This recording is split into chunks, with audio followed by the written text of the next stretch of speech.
sleeps, pal. Hey there, this is Pete Townsend from Norio Ventures, and this is episode 33 of Money Never Sleeps, a podcast that looks inside the head of entrepreneurs and at what makes them do what they do. Money Never Sleeps is kindly sponsored by Top Tier Recruitment, a specialist recruitment consultancy in fintech and financial services. In this episode, we talk to Stefan Uygur, a reformed hacker, although he doesn't like us referring to him that way, and now co-founder and CEO of 4Securitas, a Dublin-based cybersecurity startup that built the Axia platform. This was Owen's first time meeting Stefan, and I met Stefan last year at a startup event in Bank of Ireland. I was so impressed with his passion for his life's work and his first-hand experience with the problem he's solving that I wanted to learn more. Although cybersecurity ventures are a bit outside of my sweet spot, and I couldn't do much to help him to get his product to market, I wanted to do what I could to help him tell his story. So I started evangelizing, totally ad hoc, a bit in the local market. Before you know it, we got Stefan on the show, so away we go. Here we go again. Welcome to Money Never Sleeps. We're here in WeWork Dublin Landings in the offices of our sponsor, Top Tier Recruitment. I'm Pete Townsend. And I'm Owen Fitzgerald. And we're here with Stefan Uygur, co-founder and CEO of 4Securitas. Welcome to the show, Stefan. Thank you very much. Sorry if I butchered your last name there. No worries. It's glad to be here. Let's see. Great. We were just talking about it. Mandarin Chinese? Yeah, that's where my surname is coming from. It's the ethnicity of Mandarin. Yes. That used to be in the times back in Genghis Khan times. Gotcha. It's called Uygur. They are Uyghurs, basically. Going back to Genghis Khan? Yeah. I think you told me this before. I have no relationship with them, but I don't know where it's coming from. Okay. Well, thanks for coming on the show. You and I met last year at the Bank of Ireland Start Lab at an event, and I was thoroughly impressed with your passion for your business, for your product, for your expertise, for your lifeblood.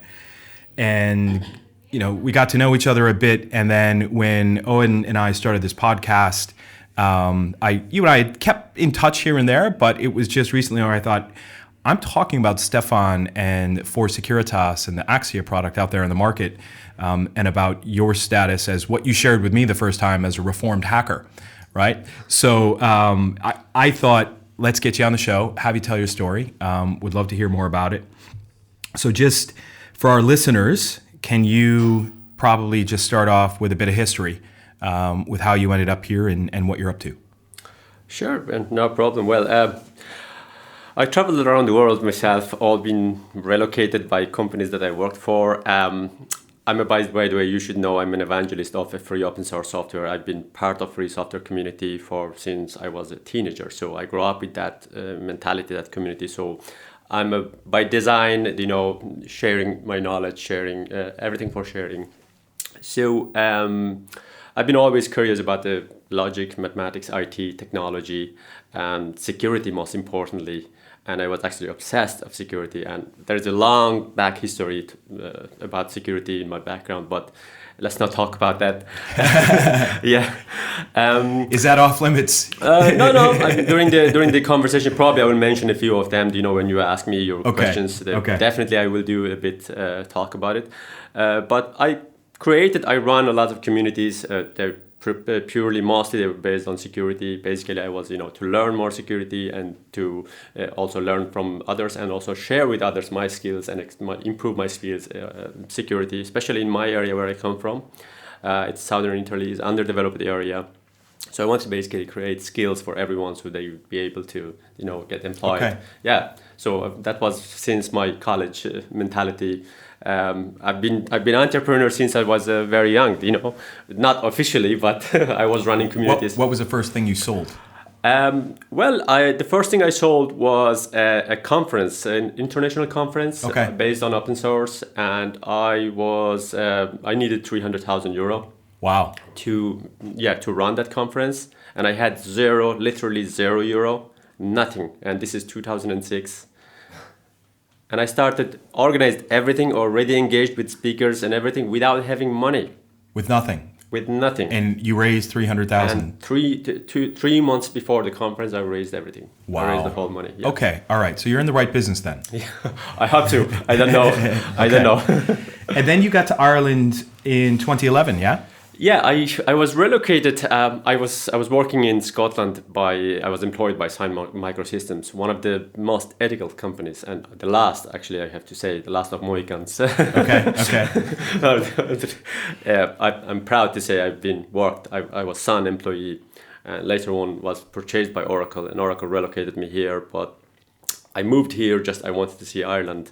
I had no intentions to continue with Oracle. So as soon as I landed in Ireland, I fell in love with Ireland and with the people, like at the airport. Okay. When I asked a question to a girl, I thought she will say get lost, but I said sorry, I apologize, and she said hi, how are you? And I was like, oh.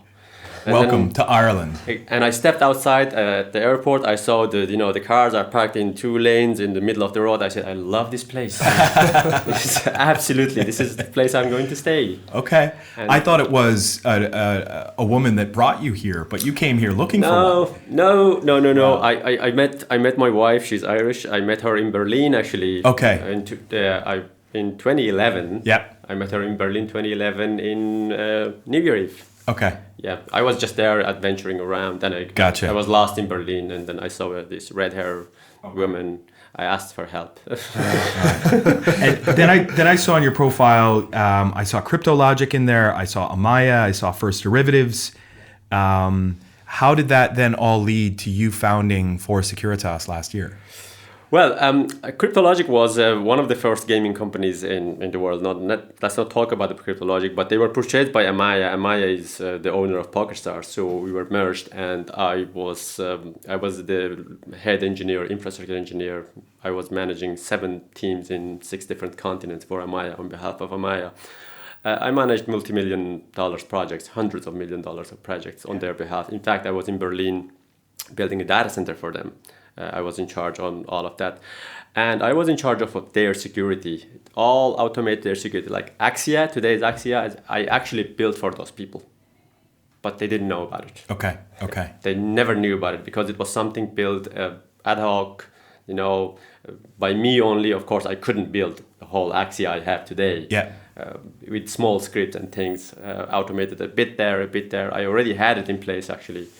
So I built for those, and Amaya relocated from here. They had no interest about the corporate tax and all this. They had a lot of money. Mm-hmm. They wanted to leave Ireland, and they offered me 3 possible locations. I said no, I didn't want to move from Ireland, and they gave me very good money to exit. And then I was hired by 4Derivatives, the financial company.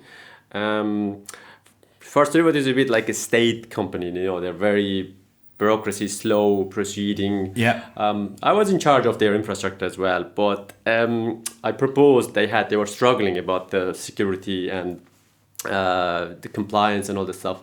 They are using as a consultant Grant Thornton as a company and KPMG, and I said, guys, we can do this ourselves. There is this. They were not very keen, to new people coming in with ideas, and they don't like that idea. They're very conservative people.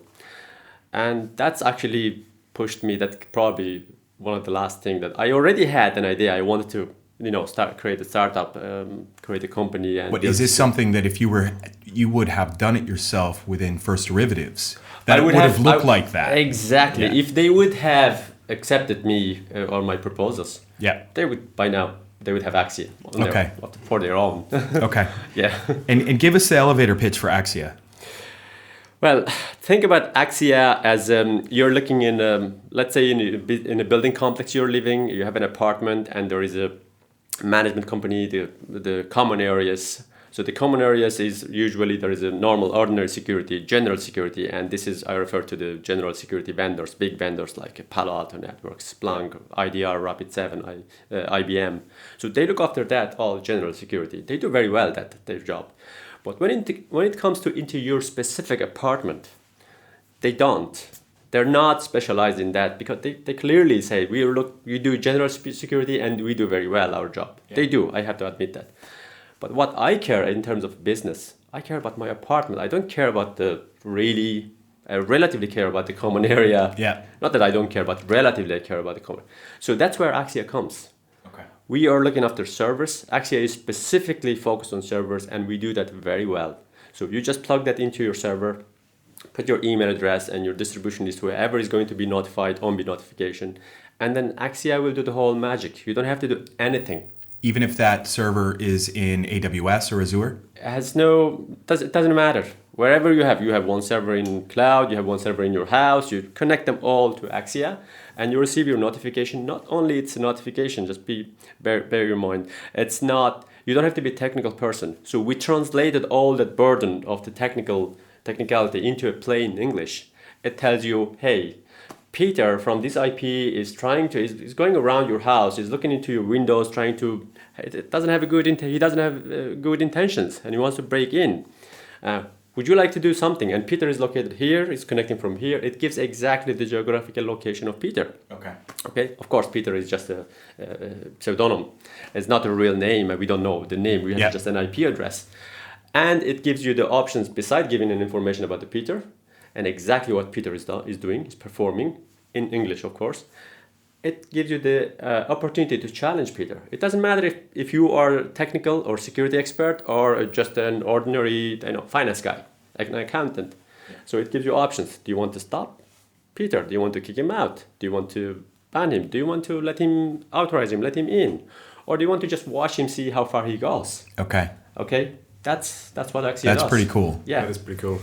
So, I mean, there's a lot, obviously, from a security point of view in the press and everything. It seems to be a big challenge facing all of the big firms, any of the kind of social networks, anything like that. I suppose that seems to be a passion area of yours then, to tackle security.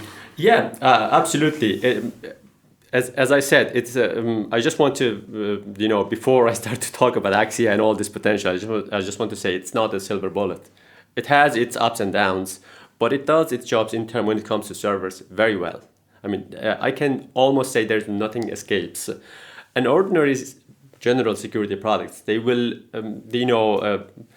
bury you with the notifications. Like a security engineer in charge, he will arrive in the morning and will find tens of thousands of emails of notifications.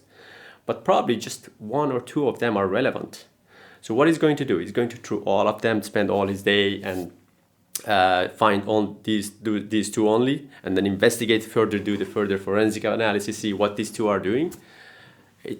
8 hours is not enough. Yeah. So what Axia does is, Axia takes those two, eliminates those 9,998.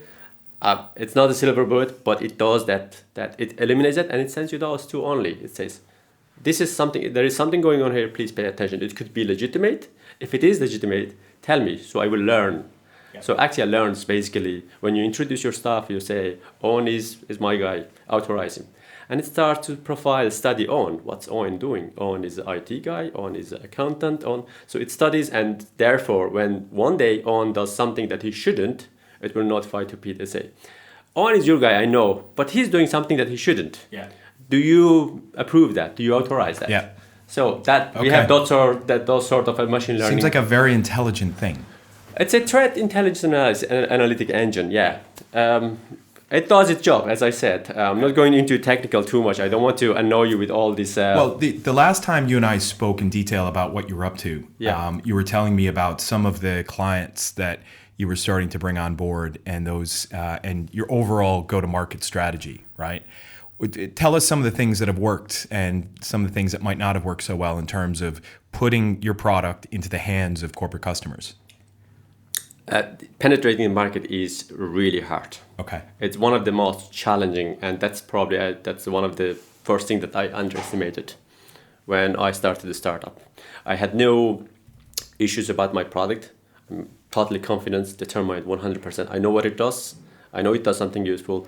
But I underestimated the market challenge. That's what I like, I think. That's your next question probably is going to be what was, I know. It's very hard because we're using the exact same words that other vendors are using. Yeah. So they will all tell you what's new. If I tell them what's new, I have to go into specific and have to be very technical. Yeah. And when I'm very technical, it's very difficult that the person in front of you will understand what you're talking about. It's hard to do. And then you will get easily dismissed. Okay, that's the most challenging thing.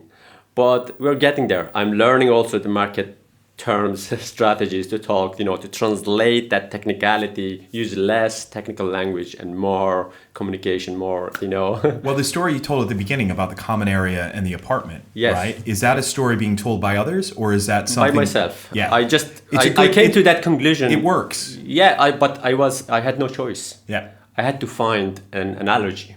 Yeah. And that's the analogy I found, and it's the most recent thing. Yeah. Actually, because up to 2 months ago, I was, in the lab like a rat. I was just looking after the development, making sure that the product comes up properly, reliable, stable, and functioning. And would you say that's one of the biggest learnings, I suppose, from having a startup now, is that you have to move away? It's a new skill in some ways for you, moving away from the technical side, which you're clearly very strong at, and into the sales, and because it's your product now, as opposed to I have more than one, actually. I have two. So as I said, I underestimated this thing. I focused 100%. I put my focus on building the product. The product came very well, but I neglected the market penetration, and also, of course, you need some money to run the company. Right. So chasing VCs. Okay, so these are the two challenges. Actually, I discovered I had probably give them equally my attention, which I didn't, and that's the challenge I found. But you raised $300,000 for a conference in 2006. Yes, How is that different? It's not different. Okay. It's not different. I already just said, because I paid my attention and my focus 100% to technical, so I didn't look at all. Yeah. I didn't, dedicated at all my time to the, chasing VCs. Yeah. And the market penetration. I didn't do that at all. So I start to do that now, and it's working. Yeah, I say that mostly in jest about raising $300,000. But how has the business developed, say, over the past year, in terms of those that are involved and those that are helping you with this? Well, the most difficult thing in order to start a tech company, when you're starting to build a tech company, the most challenging thing is finding the right skills to build what you want. I had no problem from that perspective. I knew already who to pick, where to pick, how and when. I had to just decide the date, and the guys, they were like readily. So I had all skills identified already, and I was lucky from that perspective. And it's a team player. It's not only me. Yeah. I would go nowhere alone. Nowhere, absolutely zero, nowhere. In fact, I rely on 100% on all of my guys, from the most junior to the top senior. And how many are there?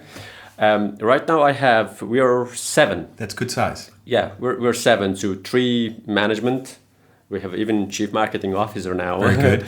Yeah, and myself, and with my co-founder, which I rely every day, day by day on him. Of course, I have to rely on everyone. That's the way it works. You have to be a team player. And then I have 3 senior engineers and 1 junior, which we raised ourselves. He was an intern. We raised him. In 6 months, we transformed him into a monster, and that he is now. And do you think if things had worked out differently with First Derivatives, you'd have still gone out on your own with it? Or probably not. Probably if First Derivatives would, because I'm not after money. If you have to be, I have to be honest with you guys. I'm not. It's not the matter of the money. Mine is just a matter of passion. It's something that it bothering my mind for the last 10 years, and I couldn't just stand that. Why people are not building? Why they are not making it up? So I said, probably they don't know what I know. I said, let me try it. So if First Derivatives would have said, put me in charge, say, yes, you look after all of that, probably I would have started the company, yes. But that's not the main reason. My co-founder he pulled the trigger. He started, from the first moment I met him, I started to, test him, try him, diagnose, investigate him. And I liked him a lot. And he was the one who triggered, who sparked in my mind the neuron, and everything started from there. Okay. Yeah. So he's the major contributor, let's say. Okay. Yeah. When was the moment that you realized you had something that was going to turn into Axia? That will turn into Axia, it would be a couple of years ago. But when I realized I had something... When you realized you had something that, wow, look what we've done here, this is going to work. We were talking about Axia, of course. Yeah. Okay, that was about 9 months ago. Okay. 9 months ago. What was that moment? What was the experience? It was just to do the basics. You know, we did just the domain, the main structure of the. Because I asked my guys, I said, I want this. Right now, forget about the graphics, forget about the. I just want to see it's working. Yeah. And when I saw it working, and it was like unreal. Did that motivate you to go sell it? Yeah, actually, that's where we had, and thanks to my co-founder, I have to mention that his connection. We had our first beta tester at a company, and they had a lot of challenges. They used a lot of other commercial products. Besides, their major challenge was actually economical. A lot of money they were asking. Besides, they were keep being hacked, and they had like 2.5 million users. They were keep being breached, and then they had no solution. They couldn't capture, they couldn't overcome to this problem. And they were constantly looking for a solution like that. And I said, would you like to be beta tester as a first beta company? And they said, yeah, we would love to do that. And they did. And I spoke with their main engineer. He was Linux guy. He's a very skilled guy. And as soon as he saw the specs of the Axia, he said, if it's real what you're saying, we're going to try it. And then and then when he tried, from that moment he fell in love. Okay. And they are now, not now actually, after 3 months they became our first customer. Okay. They actually purchased the license. That's great. Yeah. And just bring it to a higher level, I suppose, realistically, can you prevent hacking? Like, is anything of course it's fully secure, or is it a constant learning of new attacks or new ways to prevent? Let me be frank with you, Owen. When you have a garden and you have a lot of veg and horticulture and fruits, what's the chances, realistically, that you can protect your garden from the insects? What are the chances? It's probably less than 100%, I'd imagine. But you can actually contain, right? Yeah. That's it. That's your answer. It's very, very easy to prevent hacks. It's extremely easy. It's predictable. It's really easy. Anyone can do that. Not IT people, Pete. You can do that. It's all logic by design. I'm not a genius. No, I'm just telling you. When you reading one thing, reading a book, one thing, touching with your bare hands in something, there's another thing. I thought all this year, I touched with my bare hands in security matters every day. I was in the front of biggest challenges when I was in Oracle, when I was in Amaya. I was telling them, we can solve this problem easily. Because they were a large organization, mostly I was dismissed. Mostly. The only company allowed me to do full thing, it was Amaya actually. They were saying, you're in charge. Well, just to dig into that analogy a bit, if you have a garden and you want to prevent insects, yes, right, you have to spray it with pesticides. And spraying it with pesticides means that your vegetables might not taste that good. Exactly. You see, how much is too much when it comes? Pete, you're genius. Like that pesticide that you mentioned, that's what we have right now on the market. Okay. As a solution. So trying to solve the problem, they're creating another one. Okay? Yes, exactly. I don't have my organic vegetables anymore. They do the whole general security. I personally, probably it will be hard for me to build with the team I have now, cover all of the gaps, all of the areas that they cover. But as I said earlier, the apartment, the server. In the server area, I can do that properly without using a pesticide. I will use an organic pesticide. Okay. Okay, an organic one, a genuine one, that will not alter or manipulate the taste of your tomato. You know, it would be really cool if you could grow vegetables that insects didn't like the taste of. Exactly. And without an organic pesticide. The insect is the malicious user here we're talking about. Yeah. Okay. So if you think about, if you know the mind of the malicious user, don't say hacker, because hacker is not malicious. Yeah. Okay. A malicious user, if you know the mind, the way it works, the ambition, the way they target, they aim, and what they want to do, you know exactly where to go, what path take, and you will see the pattern in the front of you. It's like in the movies.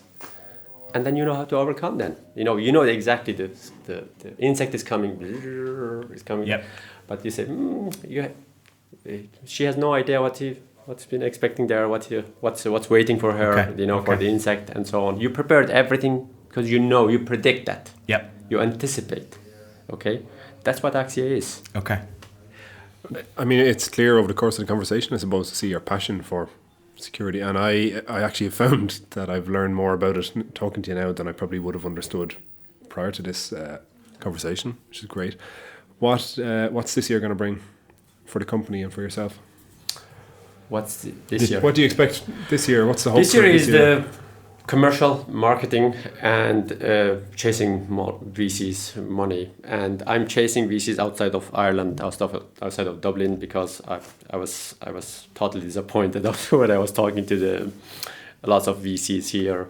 Most of them, they were telling me, I would send them all my financials and all the numbers, and easily you can just it's just a math, 2 + 2 = 4, and then they will just say, okay, let's meet, and then they'll say, oh yeah, I saw your things, but you need to have 200 customers, and when you have 200 customers, come over here, we can talk. And I was like, I'm a very direct person.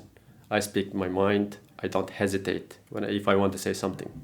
I just stood up, and my co-founder, he was shocked. He's more diplomatic, I said, did you see the numbers? And he said, yes. Okay, do you know the math? Yeah. How much it makes if I have 200 customers? Do you think I will come to you? Mm-hmm. I said, the number, we are talking about 800,000 to 1 million euro. If I have 1 million euro, will I come to you? I said. And he went, well, I don't know. This is we're done. And then. Yeah, I mean, if you look at the venture capital community here in Ireland, what you're going to find is a lot of generalists, right? Those that may not have the specific expertise in different technical areas, and it is what it is, right? I was at the International Cybersecurity Forum last week in Lille, in France, and met some interesting folks that maybe I could introduce you to, that would probably be interesting in seeing your product. Just in terms of, as Owen said, Stefan, we hear your passion, we hear your expertise in all this. What do you think of some of the personality traits of yours that got you to this point that you rely on? Can you be more specific, please? So I hear that you are passionate about your product. You are direct, dedicated. You are. Is this a threat? Is that what you're saying? Could this be a threat for the business? No, I mean, for me, I'm a very helpful person, and that has done well for me in business. Okay. Right? Tell me about you. What are some of the personality traits of Stefan that have made you successful? The passion, you said already, determination, and curiosity. I always want to know more. I want to explore. But all these 3 elements has to be moderated with the wisdom. If they're not accompanied by wisdom, they're not led by wisdom, this passion of yours, this determination of yours, this confidence of yours can become a threat actually, and can be hurtful. Okay, so without wisdom, you're a threat, you're a danger. So these 3 elements actually is taking me. This is the answer to your question. Oh yeah, I do that. Like every now and again, I will be running up against something that I think might be incorrect about what I'm talking about publicly. Yeah. That might be technically incorrect, like security tokens. Yes. We will not get into that. I had a feeling that I was saying something wrong, so I called my friend Colin Platt from the Blockchain Insider, had a chat with him last week, and he corrected me, and he gave me more wisdom. Perfect. Right? Exactly. Do you do the same thing? Exactly. Who do you get that from? I get from anyone, even yourself, even if we don't know each other, we just meet for a coffee. From this conversation, I learn every time. Okay. I never say I know everything. Oh, my product is the best. Oh, it is going to work. It's going to rock. There's no such thing. Never. This is one of my first primary rules. Never let you emotionally drag into the situation. So that's where wisdom is coming, and it's putting a break into that. It's creating. It's pausing. You already say slow down there. Yeah. I mean, emotion can drive actions, but perhaps not words sometimes. Right? Yeah, it can be very damaging. It can be very damaging. Yeah. I did that. I experienced that, so I know by direct experience. And I wouldn't repeat that at all. And outside of your co-founder and the strong team that you built, who do you lean on? Everyone. Okay. Everyone. I'm a community guy.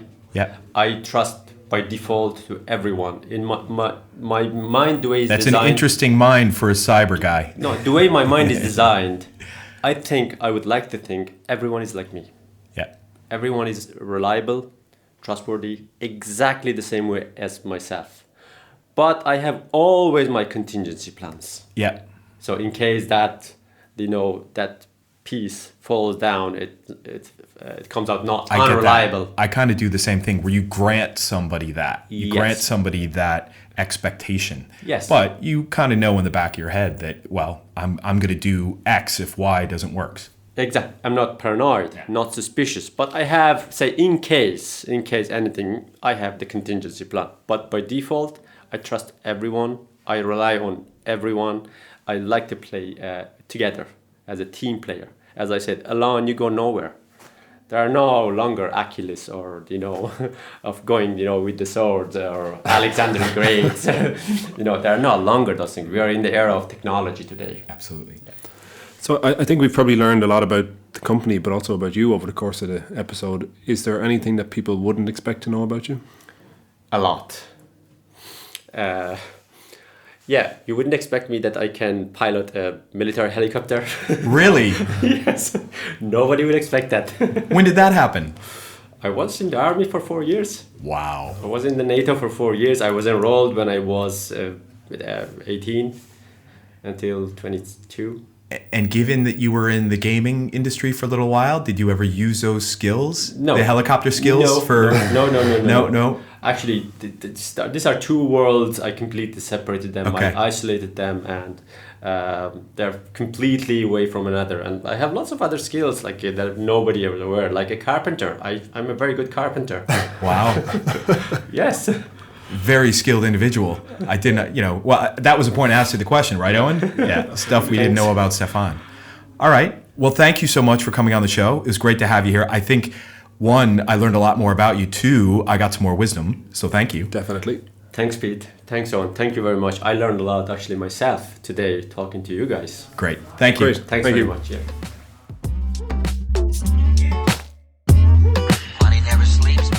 So that wraps things up for this episode, but don't go just yet. We'd like to thank Stefan for opening up his mind for the 33rd episode of Money Never Sleeps, a podcast brought to you by Norio Ventures and Owen Fitzgerald and sponsored by Top Tier Recruitment. You can find out more about 4Securitas and the Axia platform by checking out axia.io. That's ACSIA.io. Stefan is also a religious curator of his LinkedIn profile, so get in touch with him and he'll write you back. If you like what you heard today, please subscribe to Money Never Sleeps on iTunes and leave us a review. Each one helps. Or you can subscribe via our podcast website to other media channels like Spotify and Stitcher. So just go to the subscribe page on www.moneyneversleeps.ie and follow the links. If there's someone you'd like to see featured on an upcoming episode of Money Never Sleeps, drop us a line on info@moneyneversleeps.ie or get in touch on Twitter @MNSShow. Check out the show notes on moneyneversleeps.ie for more detail as well. Besides producing this podcast, Norio Ventures partner with fintech founders and established players in financial services to build new ventures and blaze new trails. We do our best work when we're helping established players and startups simultaneously. Check us out on norioventures.com to learn more and get in touch. In short, we find economic reasons to be helpful. Finally, we'd like to thank Conan Brophy from Create Sound for recording and editing this podcast. Till next time, thanks for listening. See ya!